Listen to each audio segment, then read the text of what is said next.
mau rakit PC secara nyicil komponen, tapi bingung mau beli komponen apa dulu? Daripada bingung, mari kita bahas.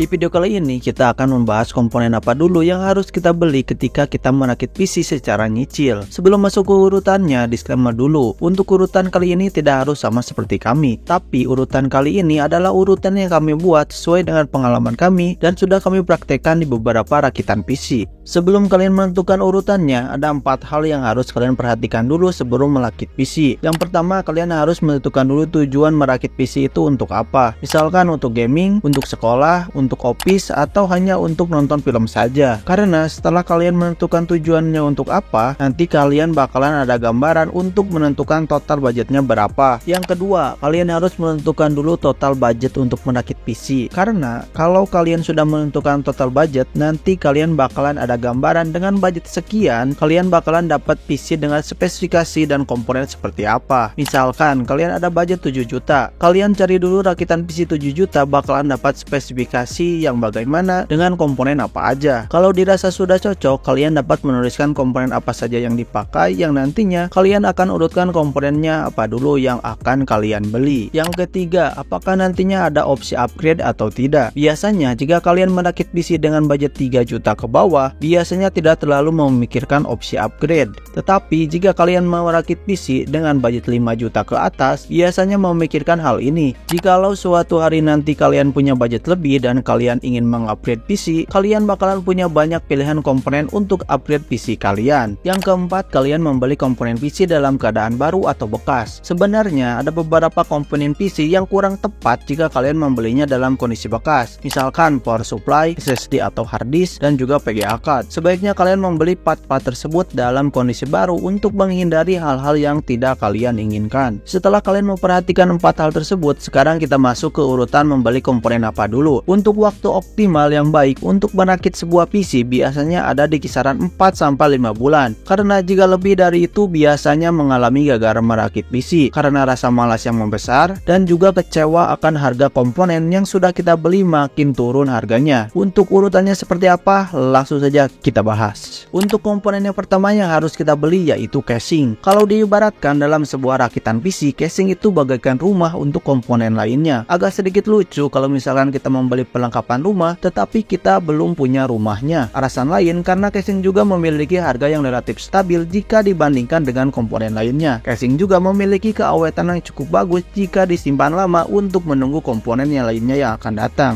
Setelah kita membeli casing, kita dapat menentukan warna temanya seperti apa. Untuk warna tema rakitannya biasanya mengikuti selera kalian atau mengikuti warna dari casing yang kita beli. Kita juga bisa menentukan mau rakit PC ATX, micro ATX, atau mini ATX. Kalian bisa sesuaikan dengan ukuran casing yang kalian beli. Sedikit tips setelah kalian membeli casing, kalian boleh mengeluarkan casing tersebut di dalam kardusnya dan simpan di atas meja supaya kalian dapat lebih bersemangat lagi untuk merakit PC. Biasanya kalau kita sering melihat casing yang kosong, keinginan untuk mengisi casing tersebut bakalan naik dan kita bakalan semangat untuk merakit PC idaman kita. Komponen selanjutnya yaitu power supply. Sama seperti casing, power supply memiliki harga yang relatif stabil dan tidak berubah-ubah. Kita juga harus membeli terlebih dahulu power supply karena jika kita membeli power supply belakangan, kemungkinan kita akan membeli power supply dengan uang sisa setelah membeli komponen lain. Sebaiknya kita hindari membeli power supply dengan uang sisa dengan tujuan untuk membeli power supply yang lebih bagus dan lebih proper. Kita juga harus membeli power supply yang bagus dengan tujuan supaya komponen yang kita punya bisa lebih awet. Kalian harus memilih power supply yang sudah memiliki sertifikasi 80+.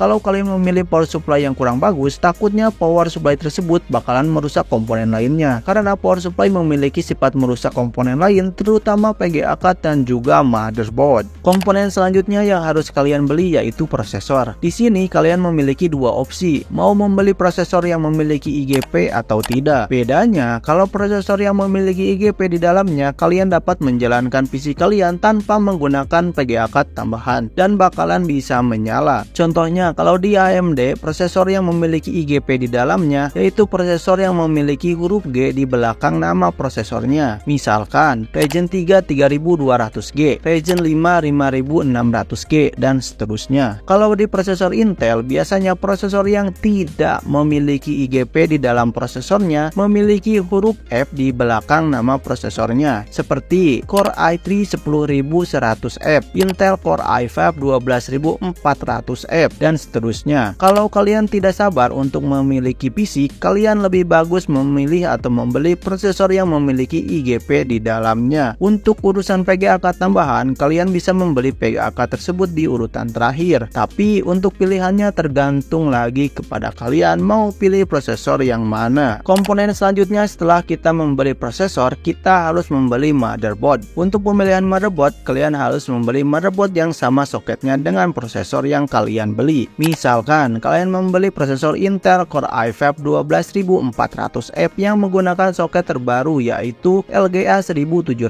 tetapi kalian membeli motherboard dengan soket LGA 1200. Jadi prosesor Intel Core i5 12400F tidak bisa masuk di motherboardnya karena memiliki perbedaan soket. Kalau prosesor kalian menggunakan soket LGA 1700, motherboard kalian juga harus menggunakan motherboard LGA 1700. Selain soket yang digunakan, kalian juga harus memperhatikan size dari motherboard yang akan kalian beli. Secara garis besar, ukuran motherboard dibagi menjadi 3, yaitu ATX yang paling besar, kemudian micro ATX yang sedang, dan mini ITX yang paling kecil. Kalian harus membeli ukuran motherboard sesuai dengan ukuran casing yang kalian beli. Kalau casing kalian hanya support motherboard micro ATX, jadi kalian tidak boleh membeli motherboard dengan size ATX karena motherboard ATX tidak akan masuk ke dalam casing micro ATX. Setelah kalian membeli motherboard, komponen selanjutnya kalian bisa membeli RAM dan SSD secara bersamaan dikarenakan harga RAM dan SSD tidak terlalu mahal. Jika budget kalian masih belum cukup, kalian bisa membeli RAM atau SSD terlebih dahulu. Untuk urutannya bebas. Kalau kalian memilih prosesor yang ada IGP-nya, kalian bisa mulai merakit PC dan PC siap untuk menginstal operating system. Jika tujuan kalian merakit PC untuk bermain game, minimal kalian harus menggunakan RAM sebesar 16 GB. Jika kalian memilih prosesor AMD, kalian wajib menggunakan konfigurasi dual channel untuk RAM-nya, dikarenakan performa yang akan kalian dapatkan bakalan lebih bagus daripada menggunakan single channel. Kemudian kalian harus menggunakan SSD untuk media penyimpanan OS kalian. Kurang disarankan jika kalian menggunakan hard disk sebagai tempat untuk menyimpan OS kalian, karena kinerja dari SSD berkali-kali lipat lebih cepat kinerjanya bila dibandingkan dengan hard disk, dan pada saat booting bakal lebih cepat bila menggunakan SSD. Hard disk lebih ditunjukkan untuk menyimpan foto, video, atau mentahan dari game yang kalian punya.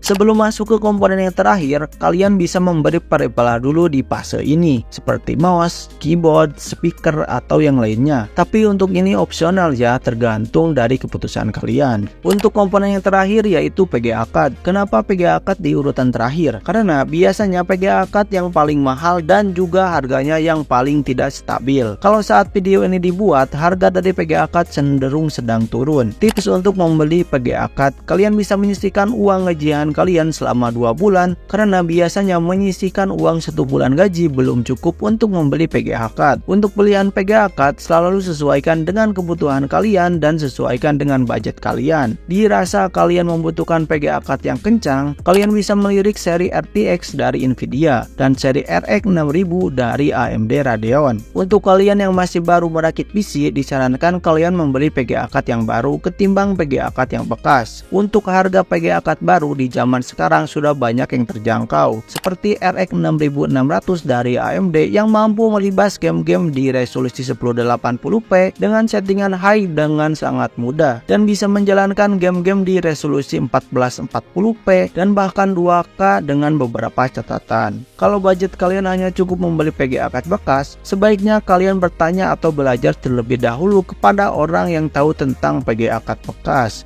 Takutnya PGA card bekas yang akan kalian beli kondisinya kurang baik. Tips membeli PGA card bekas, kalian jangan terlalu percaya apa yang dikatakan seller. Mau seller bilang PGA card ini bekas gaming bukan bekas mining, jangan terlalu percaya apa yang dikatakan seller sebelum kalian mengecek kondisi PGA card tersebut baik atau tidak kondisinya. Seperti itulah urutan dalam menentukan komponen apa dulu yang harus kalian beli ketika kalian ingin merakit PC secara nyicil versi Kipotek. Untuk kalian yang punya rencana dan keinginan untuk merakit PC, semoga dilancarkan dan semoga disegerakan. Amin. Jika kalian belum bisa merakit PC sendiri, kalian bisa mencari jasa rakit PC di daerah kalian, atau kalian bisa juga kirimkan komponen PC-nya kepada kami untuk kami bantu rakitkan dan kami bantu instalkan. Oke, sekian dulu video kali ini. Kalau ada yang masih belum jelas dan masih ada yang ingin kalian tanyakan, kalian bisa langsung saja tulis di kolom komentar. Jika kalian juga ada request konten apa yang ingin kami buatkan, kalian juga bisa tulis di kolom komentar. Nanti akan kami buatkan. Oke, jangan lupa tekan tombol like, komen, share, dan juga subscribe. Dan jangan lupa bagikan ke teman-teman kalian untuk mensupport channel ini terus berkembang. Dan teman-teman kalian juga tahu akan adanya channel ini. Oke, sampai jumpa di next video. Bye bye.